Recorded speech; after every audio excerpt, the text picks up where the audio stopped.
Hello friends, मैं तरन्नुम और आप देख रहे हैं मेरा यूट्यूब चैनल तरन्नुम सपोर्ट। तो दोस्तों, आज की इस वीडियो में हम आपको बताएंगे बहुत ही इंटरेस्टिंग सी स्टोरी अनहोनी। तो दोस्तों, अगर आप हमारे चैनल पे नए हैं तो चैनल को करें सब्सक्राइब और वीडियो को लाइक करना ना भूलें। तो चलिए वीडियो को करते हैं हम स्टार्ट।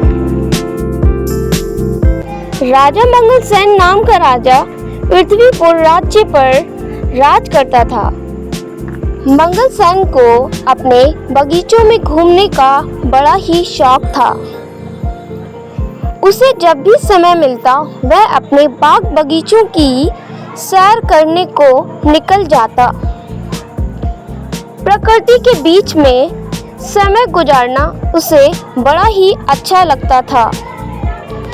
एक दिन वह जब अपने शानदार बगीचे की सैर कर रहा था तो उसने देखा कि एक बारहसिंगा उसके बगीचे में घुस आया है और वह इधर उधर दौड़कर बगीचे में लगे हुए फूल पौधों को तहस नहस कर रहा था। राजा को अपने बगीचों के पौधे और फूलों से बहुत ही लगाव था। यह दृश्य देखकर राजा आग बबूला हो गया। राजा मंगल सेन ने तुरंत अपने सैनिकों को आवाज लगाई कि वह बारहसिंगा को पकड़े और राजा खुद भी बारहसिंगा का पीछा करते हुए दौड़ने लगा। बारहसिंगा बगीचे से बाहर आ गया और राजा ने भी उसके पीछे अपना घोड़ा दौड़ा दिया। मंगल सेन बारहसिंगा का पीछा करते करते अपने राज्य की अंतिम सीमा तक आ गया, परंतु वह बारहसिंगा को न पकड़ सका। उछलता कूदता बारहसिंगा उसकी आंखों से ओझल हो गया। अब राजा मंगल सेन थक चुका था। उसकी वहां से आगे जाने की इच्छा न हुई तो वह वहीं पर रुक गया। मौसम बहुत ही गर्म था और राजा को प्यास भी लगने लगी। उसने नहाने की सोची। जब वह नहा रहा था तो एक चोर उसका घोड़ा और कपड़े लेकर भाग गया।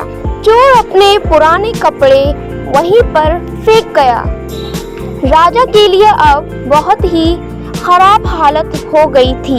अब वह क्या करता कि अपने महल में वह वापस कैसे लौटे, क्योंकि बिना घोड़े और बिना कपड़ों के लोग उसकी हंसी उड़ाएंगे। राजा ने वहां पर पड़े हुए चोर के पुराने कपड़े पहन लिए और अपने पड़ोसी राज्य को घूमने के विचार से राज्य की सीमा को पार करके दूसरे राज्य में चला गया। बहुत दूर तक राजा मंगल सेन चोर के कपड़ों में घूमता रहा। तभी उसकी नजर झाड़ियों में चमकती हुई एक वस्तु पर पड़ी। राजा ने तुरंत वह वस्तु उठा ली। यह वस्तु चमकता हुआ एक मोतियों का हार था, वह भी बहुत ही कीमती मोतियों का हार। राजा सोचने लगा, भगवान का लाख लाख धन्यवाद जो यह मोतियों का हार मुझे मिल गया। अब मैं अपने लिए नए कपड़े और एक घोड़ा खरीद सकता हूँ। चलो चलकर इसे बाजार में बेचने की कोशिश करता हूँ। चलते चलते वह पड़ोसी राज्य के बाजार में जा पहुँचा। वहाँ वह एक सुनार के पास गया और कहने लगा, सेठ जी, क्या तुम मुझसे एक मोतियों का हार खरीदोगे? मेरे पास बेचने के लिए एक कीमती हार है। मैं एक नदी पार कर रहा था तो मुझे वहां पर यह हार मिला। सुनार बोला, दिखाओ तो कैसा कीमती हार है। राजा मंगल सेन ने वह हार सुनार को दिखाया। हार को देखते ही सुनार चिल्ला पड़ा, और चोर, इसको तुमने कहां से चुराया? मैंने ऐसा ही 2 हार राजा साहब के लिए बनवाए थे, उसमें से एक पता नहीं कहाँ चला गया। जरूर तुमने ही चुराया होगा। चलो इसी समय राजा के दरबार में। मंगलसेन बोला, नहीं सेठ जी, ऐसी बातें मत करो, मैं चोर नहीं हूँ। मुझे तो ये हार पड़ा हुआ मिला था, परंतु सेठ ने उसकी एक न सुनी और तुरंत अपना नौकर भेजकर कोतवाल को बुला भेजा, मगर उसे पकड़कर महाराज के सामने हाजिर कर दिया गया। जब मंगलसेन को महाराज के दरबार में लाया गया तो सुनार ने महाराज के सामने अपनी शिकायत रखी और मंगलसेन को चोर बताया। राजा ने मंगलसेन का पक्ष सुने बिना ही कहा, क्योंकि यह सुनार हमारे राज्य का एक सम्मानित व्यापारी है, तो इसकी बात एकदम सच्ची मानी जाएगी, जबकि यह आदमी हमें कोई घुसपैठिया मालूम पड़ता है। इसीलिए इसे चोरी के अपराध में कारागार में डाल दिया जाए और ठीक 3 दिन के बाद इसके हाथ काट दिए जाएंगे। यही हमारे राज्य का कानून है। फैसला सुनाकर मंगलसेन घबरा गया और दया की भीख मांगने लगा, परंतु किसी ने उसकी एक ना सुनी और उसे कारागार में डाल दिया गया। इस राज्य का राजा जितनी अन्यायी था, उसकी रानी उतनी ही दयालु थी।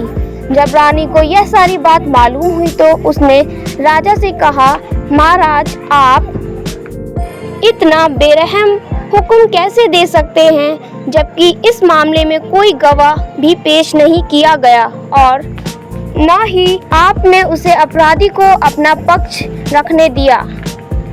ये सुनार तो होते ही बदमाश हैं। आप तो जानते ही हैं कि ये पैसे के लिए कितना झूठ बोलते हैं और धोखा देते हैं। सच कहिए तो मुझे उसे आदमी की बात पर पूरा विश्वास है। राजा ने उसे डांटते हुए कहा, जुबान संभाल कर बात करो, तुम्हें राजकाज के मामलों में दखल देने का कोई हक नहीं है। रानी बोली, मैं चुप नहीं रहूंगी। कुछ दिनों से मैं दरबार में आपका खराब व्यवहार देख रही हूँ। आपके सलाहकार और मंत्री आपसे नाखुश है और आपकी जनता आपसे विरोध करने को तैयार है। अगर आप इसी रास्ते पे चलते रहे तो सारा राज्य बर्बाद हो जाएगा। रानी की बातें सुनकर महाराज का गुस्सा और भी भड़क गया, मानो आग में घी डाल दिया गया हो। उसने कहा, ठीक है, तुम्हें अगर उस आदमी से इतनी हमदर्दी है तो मैं तुम्हें उसी के पास पहुंचा देता हूँ। राजा ने सैनिकों को आदेश दिया कि रानी को भी उसी चोर के साथ कैद खाने में डाल दिया जाए। सैनिक यह सुनकर चौंक पड़े। वे चाहते तो नहीं थे, परंतु राजा के हुक्म का पालन करना उनकी मजबूरी थी। सैनिकों ने रानी को मंगलसेन के साथ उसी कारागार में डाल दिया। मंगलसेन ने जब रानी को अपने कारागार में देखा तो आश्चर्यचकित रह गया। रानी ने उसे पूरी बात बताई। अब मंगलसेन और रानी दोनों को ही एक दूसरे से हमदर्दी हो गई थी। वह रात दोनों ने जाग कर बिताई। कारागार के कुछ सैनिक रानी के वफादार थे, जबकि वह महाराज से नाखुश थे। अगली रात रानी अपने वफादार सैनिकों की मदद से मंगलसेन को साथ लेकर कारागार से फरार हो गई। दोनों भागकर राज्य से दूर एक जंगल में जा पहुंचे और झोपड़ी बनाकर वहां रहने लगे।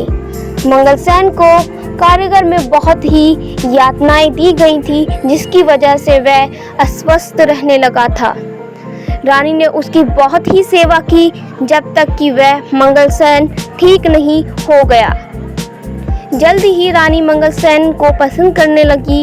मंगलसेन भी रानी को प्यार का बदला प्यार से ही दिया और दोनों ने विवाह कर लिया। मंगलसेन जंगल से लकड़ियां काट कर बेचने लगा। जिससे कि वह अपना जीवन निर्वाह करने लगे थे। कुछ महीनों बाद मंगलसेन की पत्नी ने एक सुंदर बालक को जन्म दिया। एक दिन की बात है कि जब मंगलसेन की पत्नी जंगल में कुछ फल तोड़ने गई हुई थी तो उसका पति और बच्चा सोए हुए थे। अपने बच्चों को वह मंगलसेन की निगरानी में छोड़ गई थी। घुटनों के बल चलते चलते बच्चा नजदीक ही एक कुएं के पास जा पहुंचा और कुएं में गिर गया। जब मंगलसेन की आंख खुली तो बच्चे को वहां ना पाकर वह बहुत ही दुख हुआ। वह तो बिल्कुल पागल सा ही हो गया था और चिल्ला चिल्ला कर रोने लगा। कहने लगा, लगता है कि मेरे बच्चे को किसी जंगली जानवर ने खा लिया है। अब मैं क्या करूं? इसकी माँ को मैं क्या मुंह दिखाऊंगा? शाम के समय जब उसकी पत्नी जंगल से लौटी तो यह जानकर वह भी दुखी हुई कि उसका बच्चा वहां पर नहीं था। इसको अपना देश छोड़ना पड़ा और बेचारा दूसरे देश में भिखारी की तरह रह रहा है, जहां उसकी बड़े अन्यायपूर्ण ढंग से सजा दी गई और अब यह अपने सुंदर से बेटे के दुख में परेशान भी है। इसका बेटा कल दोपहर से ही इस कुएं में गिर गया था। दूसरा पक्षी बोला, इन बेचारे लोगों को क्या क्या परेशानियां उठानी पड़ी, क्या इनके लिए कुछ किया नहीं जा सकता? हाँ, किया जा सकता है। अगर मंगलसेन ने इस कुएं में कूद जाए तो वह आसानी से अपने बच्चे को बचा सकता है, क्योंकि वह बच्चा अभी भी कुएं में जिंदा है। राजा मंगलसेन ने उन दोनों पक्षियों की बातें सुनी तो उसे सुनकर बड़ा ही आश्चर्य हुआ और खुशी भी हुई। जैसे ही सुबह हुई उसने अपनी पत्नी को जगाया और उसे रात वाली बात बताई और उसकी सलाह मांगी। रानी बोली, आप पक्षियों की बात मानकर कुएं में कूद जाएं। राजा इस समय कुएं में कूद गया और उसने अपने बच्चों की जान बचा ली। इस घटना के कुछ दिनों बाद जब मंगलसेन और रानी सो रहे थे तो अचानक कुछ आवाज सुनकर वह चौंक गए। बाहर देखा तो कुछ सैनिकों ने उन्हें घेर रखा था। वह भय के मारे कांपने लगे कि शत्रु राजा ने उन्हें फिर से पकड़ने के लिए सैनिक भेजे हैं। परंतु तभी मंगलसेन का एक पुराना मंत्री उसके सामने आया और अपने राजा को प्रणाम करते हुए कहा, महाराज, आखिर हमने आपको ढूंढ ही लिया। उसे देखकर मंगलसेन बहुत ही खुश हुआ। तब मंत्री ने बताया कि उसने अपने गुप्तचरों की सहायता से मंगलसेन को ढूंढने में सफलता पाया है। उसने यह भी बताया कि उसके राज्य की जनता बेसब्री से मंगलसेन का इंतजार कर रही है। अब राजा अपनी पत्नी और बच्चे के साथ अपने राज्य वापस चला गया। मंगलसेन फिर से अपनी राजगद्दी पर बैठ गया और पहले की तरह ही राज करने लगा। गद्दी पर बैठते ही मंगलसेन सबसे पहले यह काम किया, उसने अपनी सेना को लेकर उस राज्य के ऊपर चढ़ाई कर दी जिसने उसके साथ बुरा व्यवहार किया था। इस युद्ध में मंगलसेन जीत गया और वह दूसरा राजा हार गया। शत्रु राजा मंगलसेन से दया की भीख मांगने लगा। शत्रु राजा ने बताया कि इन भ्रष्ट सुनार की वजह से उसने मंगलसेन के साथ ऐसा व्यवहार किया था। अब वह उसको जाते ही सजा देगा। शत्रु राजा को गिड़गिड़ाता हुआ देखकर मंगलसेन को उस पर दया आ गई। मंगलसेन ने उसे माफ कर दिया और उसे छोड़ दिया।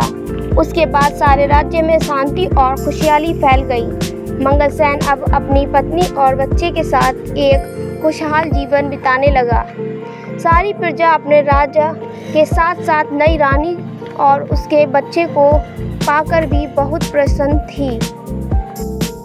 दोस्तों अगर कहानी पसंद आई हो तो लाइक करें, कमेंट, शेयर, चैनल को सब्सक्राइब करना ना भूलें। दोस्तों अगर आप चाहते हैं कि मैं इसी तरह की कहानियाँ और लाऊं तो कमेंट में मुझे बताएं।